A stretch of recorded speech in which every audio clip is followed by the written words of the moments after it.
کنه پیش رو میبرم. سلامت باشید، خدا نگهبان. همه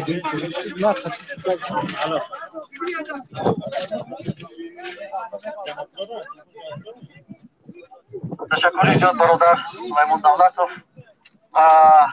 در اینجا خیلی دوستان شاد هستند. هر یکی آنها میخواهند در ویدیوشان با مردم تاجیکستان و ملت تاجیکستان برسانند.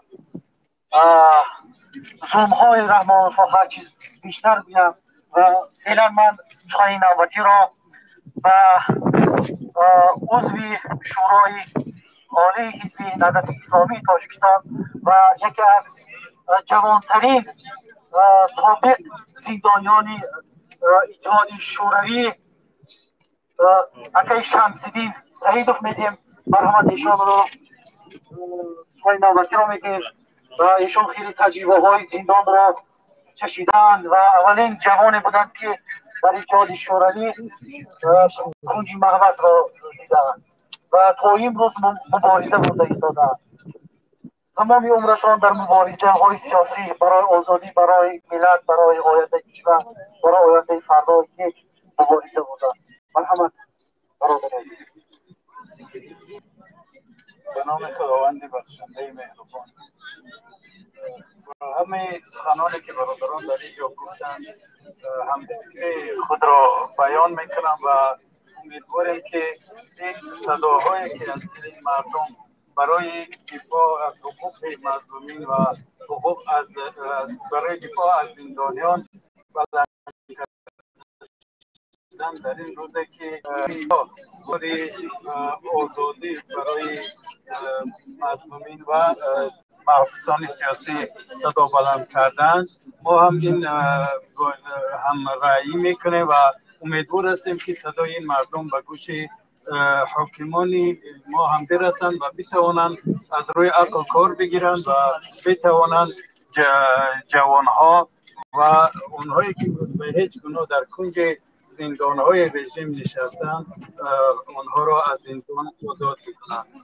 باید وقتی که مثال میارند از وجود زندانی بودن، مثلا من در زمان باید گفت که امروز در زندان ها بالای محبوسین می شود، هیچگاه مقایسه با آن رژیم پیشینه کرده نمی شود. اینها از ده ها مراتب بدتر از آنچه که بود انجام می دادن و آنچه که ظلم و استبدادی که امروز بالای مردم هست در هیچ وقت مقایسه شونده نیست.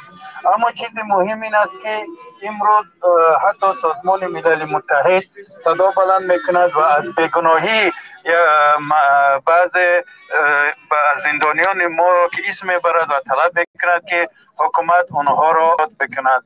واقعا هم جای ننگ است که وقتی اینها با یک عقیده بسیار هم مزخرف خود در مقابل افکار جامعه جهانی خود را قرار بدهند و هیچ غم فکری هم برای ملت و برای این کشور در آینده نداشته باشند، چون سرکشی از این راهنمایی‌های سازمان ملل متحد و تشکیلات‌های با نفوذ بین المللی که به گفتگو در کمک کردن دولت تاجیکستان دست کلان دارد، این گوش‌نشنوایی میتواند بالاخره به یک نتیجه های منفی هم برسد. از همین جهت امیدوار هستیم که بتوانند این گردی همایی ها، بتوانند این صدا بلند کردن ها به گوش رژیم برسد و اینها برای اصلاح وضع اقدام بکنند. بالاخره به این یکم امید هم داریم و صمیمانه تمام برادران رو برای اشتراک کردن در این گردی همایی تشکر میگیم و با صدا با همه برادران ما هم آزادی تمام زندانیان سیاسی را از این رژیم خواهان هستیم. سلام علیکم و رحمت الله و برکاته.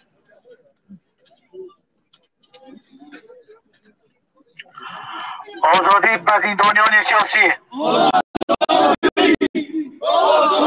آزادی به محمد روزی اسکندرов. آزادی.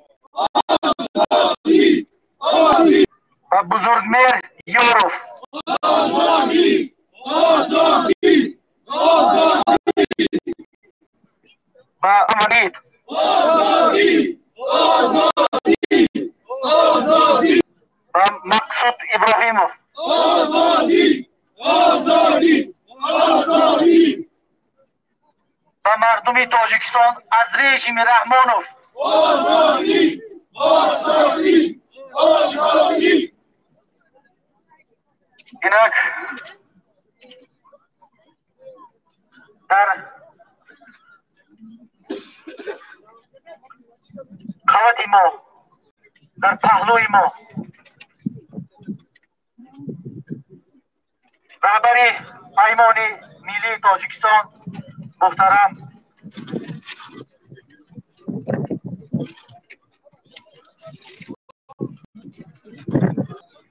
در محیط این کبیری حضور دارم و فعلا رشته سخن را به ایشان میدیم. همون خیلی درست میکرد سر شده است، ولی با همه این سرسی با همه اینها در پهلوی دوستان کرم خود را نگاه میداریم و فعلا رشته سخن را به ایشان میدیم. مرحمت.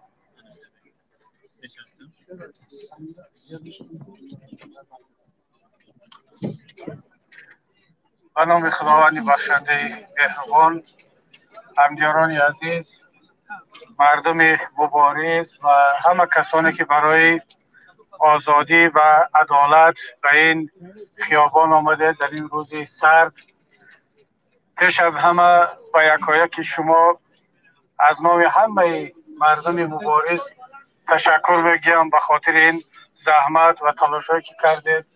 از تمام گوشه و کنار اروپا، از لیتوا، از پولشا، از استریا، از فرانسه و از شهرهای گوناگون آلمان در این چهاربینی بسیار هم مهم شرکت دارد و این صدای قلب شما انشاءالله که به گوش تمام جهانیان خواهد رسید. ما و شما امروز به خاطر آن جمع آمدیم در اینجا که بار دیگر صدای ملت را به جهان برسانیم. صدای ملت مظلوم تاجیک، صدای زندانیان، صدها و شاید هزارها زندانیهای سیاسی که غیر عادلانه و ظالمانه در زندانها و مدت طولانی نگه داشته می شوند.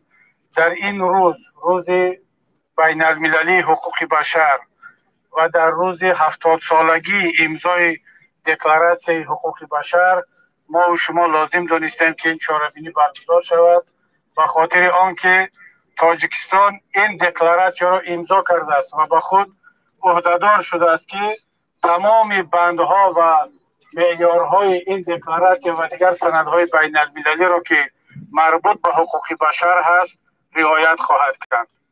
اما متاسفانه رهبریت کشور ما چه در گذشته و چه در امروز نه تنها معیارهای این سندهای بین المللی را از آن جمله دکلراسیون حقوق بشر را رعایت نمی‌کند، بلکه به طور آشکار آنها را پامال و نادیده می‌گیرد. امروزها در زندانهای تاجیکستان بیشتر از 200 نفر زندانیان سیاسی برای مدت طولانی نشستند که همه آنها ظالمانه و بدون کدام دلیل پس پنجره فرستاده شدند.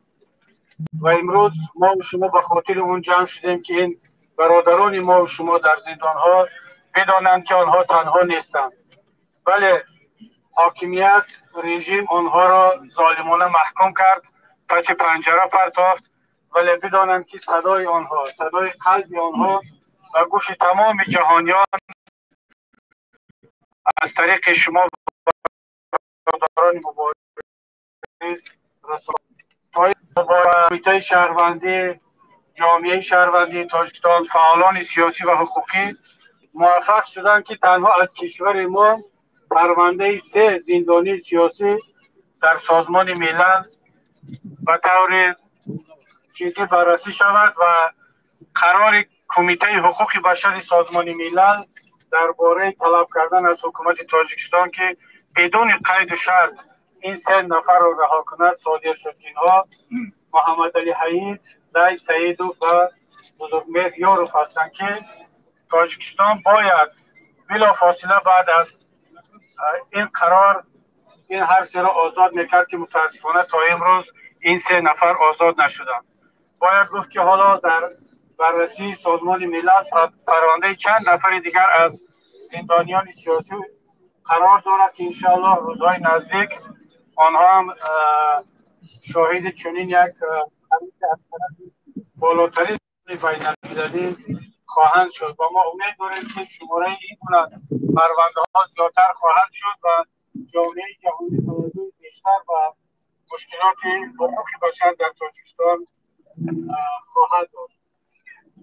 من بار دیگر از یکایک شما که در این چهاربینی با تشبسکاران این تظاهرات همدلی نشان داده شرکت کرده میدانداری خود را بیان میکنم بخصوص به رهبریت و مسئولین کمیته شهروندی آید و پشتیبانی حکومت و دیدارهای سیاسی از آن همه اعضا و طرفداران پیمان ملی میدانداری خود را بیان میکنم و جای خود مسئولیت و فرض دانستیم که در این روز در پهلوی شما باشیم و انشاءالله که دیر یا زود عدالت در کشور ما پیروز خواهد شد و ما و شما در پهلوی برادران زندانی های سیاسی خودمون روز قرار خواهیم گرفت. خداوند یکایک شما را نگهبان باشد و ملت عزیز ما را از این مشکلات هرچه زودتر رها کند و هرچه زودتر ما برادران زندانی خود را در نزد خانواده و یار و دوستان ببینیم. خداوند نگهبان همتون باشد. سلامت باشید. خداوند شما را کم نگرداند. برای زحمت کشیده آمدید و در پهلوی امروز همه این جوان ها، همه آنهایی که در اینجا جمع آمدند قرار گرفتید. به این همه سعی و تلاشتان تشکر. فعلا سخن نوبتی را به سلیمان آرزویش میدهم. مرحمت برادری عزیز، خیلی جوان با غیرت با شجاعت هستند و در همه چهاربینی ها حاضر هستند و سهم ارزنده دارند و عضو کمیته شهروندی نجات گروگان ها و زندانیان سیاسی است. مرحمت برادر سلیمان. تشکر زیاد.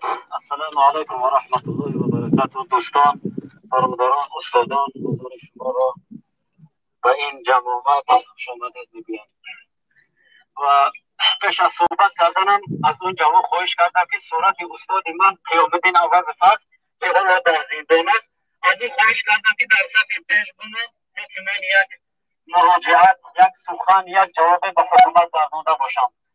ببین حکومت جمهوری تاجیکستان تو دهها صدها محبوسان سیاسی استادان ما را زندان کردی. فکر کردی که تو با این راحت میتونی روحیه ما جوانان را یعنی روحیه ما را بشکنی؟ البته نتونستی. با دهها نفر را زندان کردی، صدها نفر را زندان کرده باشی، روحیه ما را شکسته نتونستی. اگر این استادان ما امروز در زندان باشند، راه استاد دارد، ایده استاد دارد، برنامه های استاد دارد، پرچم استاد را انشاءالله ما جوانان ما شاگردان استادان می‌پرداریم و اون برنامه هایی که استادان داشتن اون برنامه ها را تا آخر میبریم. فکر نکنه که با اونها را زندان کردن ایده آنها را زندان کردن. نه، مهم ایده است. مهم اگر انسان همین استاد ما قیامالدین عوض در زندان باشد، راه استاد ما، ایده استاد من همچون یک شاگردش یعنی میبرم. حالا با تصمیم گرفتن که چطوری که همه ما و شما شاهدیم رهبر پیمان ملی را میخوان در قلب اروپا قتل کنند. فکر نکنند که با قتل کردن رهبر، فکر نکنند که با قتل کردن استاد اینها یعنی این روحیه جوانان را بدل کنند. راه استاد ما پیش میبریم. اگر ده‌های صدهای همین جوانانی که در اینجا هستند همه‌شان برای زندان کنند، نسل نامی آید. این راه این برنامه های ما را پیش میبرد. خب امروز ما در اینجا جمع آمدیم، یک جایه کمیته شهروندی نجات گروگانان و زندانیان سیاسی تصمیم گرفتیم صدای بلند کنیم تا که اینها رو آزاد کنند. تا دیروز ما در تمام جا میگفتیم که اینها بیگناه هستند. الحمدلله خوشبختانه که امروز همون سر صدای ما و شما سبب شد که سازمان ها طلب دارند که این نفران بیگناه هستند، یعنی گپ‌های ما و شما رو باور کردند و چیزی که ما گفتیم قبول کردند. امروز طلب دارند که اینها آزاد شود. ما تا آخرین قطره‌ای که خون در بدن داریم این را دوام میدیم. با اون تهدیدها، با اون فشارهایی که در خانه های ما میآیند فکر نکنند که ما برمیگردیم و از این راه میگردیم. ما انشاءالله در این راه استوار میمانیم و تا آخر میریم تا اون وقت پیروز شدن. تشکر زیاد. زنده باشید. تشکر برادر سلیمان اوزو.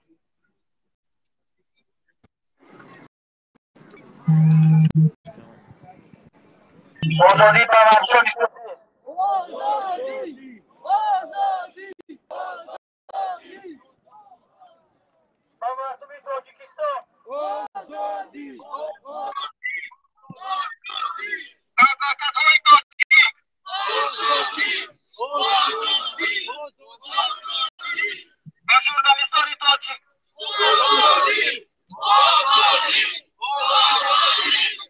و تشکیلات‌های غیر دولتی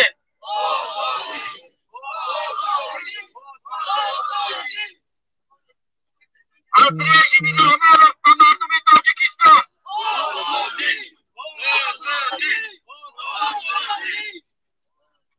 از رژیم ضحاکی امامعلی رحمان و مردم تاجیکستان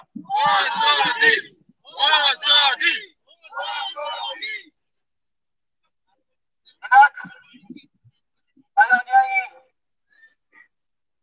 گیزم‌های امروزه ما از جانب روح الله جوانزاده با زبان آلمانی در اینجا خوانده می شود. مرحبا.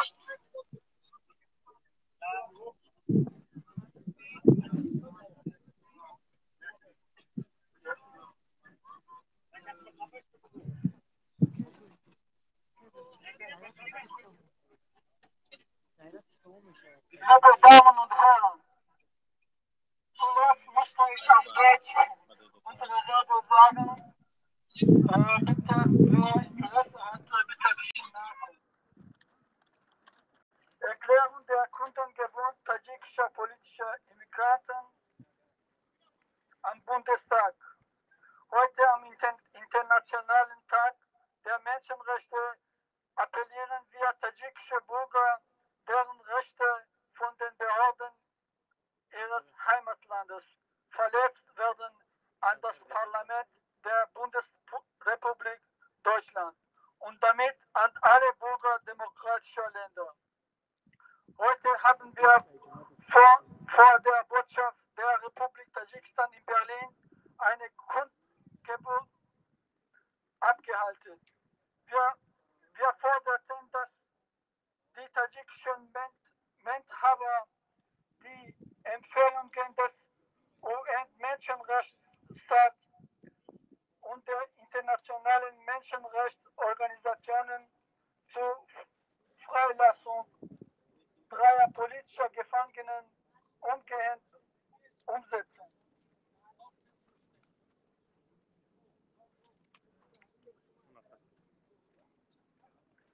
Wir forderten auch die Veröffentlichung der Namenliste aller von den tadschikischen Behörden in der Khujand-Strafkolonie ermordeten und verwundeten Gefangenen, wo nach Angaben unabhängiger Quellen am 7. November mindestens 53 Personen getötet und 186 verletzt wurden. Der Kern unseres Appells an Sie, sehr geehrte Abgeordnete des Bundestages, liegt im Problem der Zweckmäßigkeit der finanziellen Unterstützung des diktatorischen Regimes von Emomali Rahmon in Tadschikistan durch Deutschland. Weitere demokratische Länder und internationale Institutionen und Wir bitten Sie dringend der Regierungen der demokratischen Länder, internationale Organisationen und Bankstrukturen zu befragen, warum Kredite an das nicht-demokratische Regime, das der Diktator Emomali Rahman seit 26 Jahren führt, vergeben werden. Obwohl das Regime von Repressionen gegen die Opposition, Journalisten und gegen Kundgebungen begleitet wird. Warum werden Dissidenten im Ausland verschleppt und ermordet, das Internet selektiv gesperrt, die Anwaltschaft als Institution zerschlagen?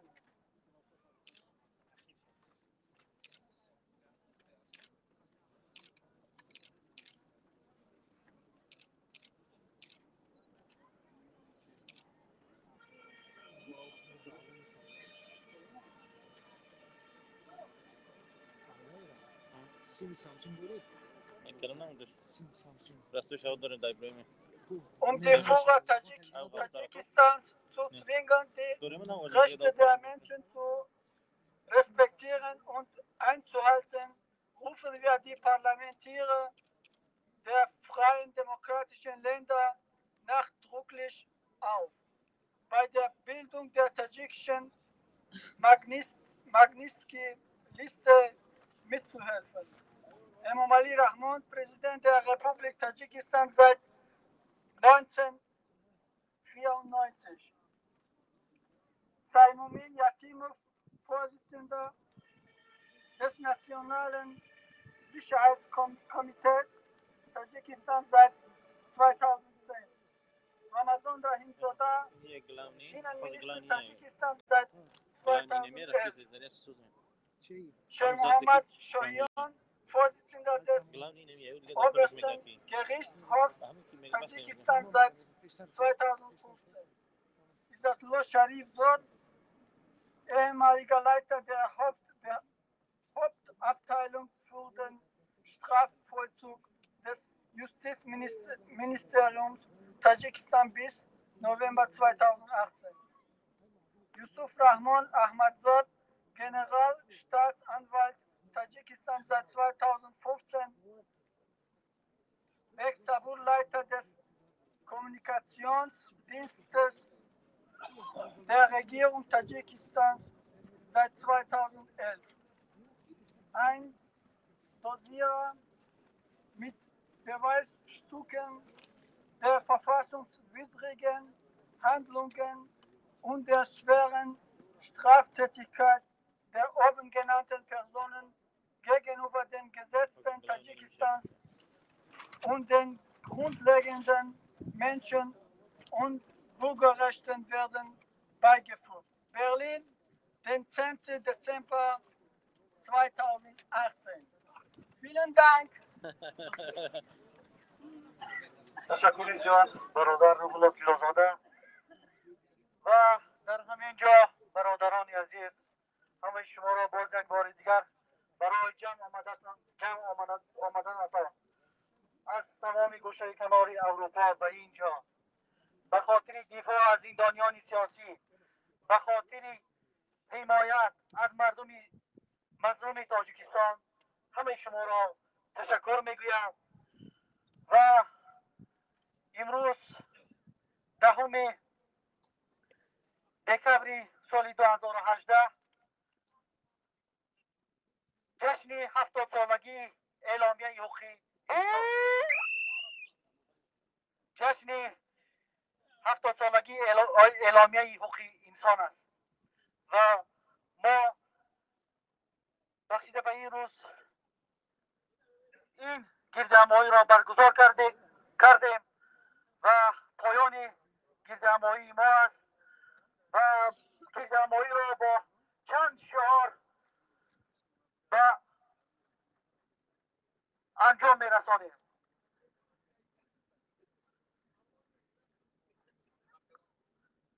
به مردم تاجیکستان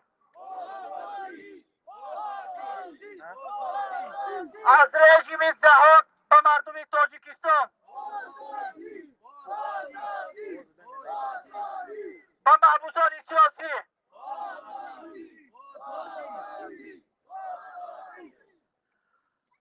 به تمام ملت تاجیکستان از ظلم و ستم، از بیدادگری رحمانوف، از دوست و غارتگری، از بیدادگری، از همه قتل و کشتاری رحمانوف ملت تاجیک را آزادی خواهانیم.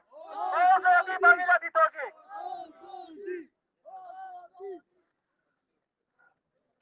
گردمایی را پوشیده اعلام میکنیم تا گردمایی دیگر رو میداریم که این گردمایی ها آخرش تاجیکستان است. دوشنبه است.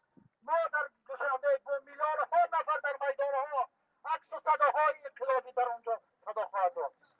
دیدار در دوشنبه بود. وطن بر جلال و بشانت قسم، با پاکی رودی روانت قسم، با کوه و بدشت و بدامانی تو، با مرغی بلند آشیانت قسم، کی جان و تنم را فدایت کنم، همه از گیرم را به پایت کنم، کی جان و تنم را فدایت کنم، همه از گیرم را به پایت کنم. قسم قسم به نامت قسم ای وطن، وطن وطن به نامت قسم ای وطن. ما باید برای به دست آوردن استقلالیت دولتی تاجیکستان تلاش بورزیم و من فکر میکنم که این یک نهضت مردمی که نه تنها برای تاجیکستان بلکه برای تمام جمهوری های سابق شوروی، تمام خلق های سابق شوروی خاص بودن. همه اونها برای این تلاش کردن و امروز هم خلق های سابق شوروی، تمام جمهوری ها در همین مرحله قرار دارند، یعنی مرحله به دست آوردن استقلالیت دولتی و ایجاد یک دولت مستقل ملی. بهر برگ تاریخی زرینی تو، به نام آورانی زمانت قسم، به ختلان و بلخ و بدخشانی تو، به خوجند و هم زرفشانت قسم، به پیرانی با علمکانی حیات، به فردای نسلی جوانت قسم، قسم قسم به نامت قسم ای وطن، وطن وطن به نامت قسم ای وطن. این کشور مال همه همین ملت است. ملت تاجیک دارد، ازبک دارد، روس دارد، قزاق دارد، ترکمن دارد، ملت کمونیست دارد، اسلامی دارد، ملت لایق دارد، دنیوی دارد، همه چیز دارد. هر کس که به مقابل آرمانهای کسی دیگر برای سد راه شدن اون کاری میکند یا نمیخواهد که این قشر از ملت آرمانهای خود را آزادانه تطبیق کنند در حیات، این دشمن این ملت است. وطن ای مادری از طاقت تحقیر خسته، وطن ای شهچناری از شمالی جهل بشکسته، زی بعدی 100,000 سال علمهای تو بر یادم رسند، فریاد خواهم کرد. وطن با نامی تو، با ننگی تو، با عشق مجروحی نبردی تو، به جای عاشقانی غره مرگ و شیر مردی تو، بینای شهرت و شانی تو را بنیاد خواهم کرد، تو را آباد خواهم کرد. بگنجی گوهر باری پاکیزت، بجانت بجانت بجانت قسم، بهر برگی سرخی گلی لالت، و آرمانی خوش خفتگانت قسم که جان و تنم را فدایت کنم همه هستیم را به پایت کنم که جان و تنم را فدایت کنم همه هستیم را به پایت کنم قسم قسم به نامت قسم ای وطن وطن وطن به نامت قسم ای وطن قسم قسم به نامت ای وطن قسم قسم به نامت ای وطن. ما اینجا نشستگان فرزند یوگه این سرزمین نیستیم.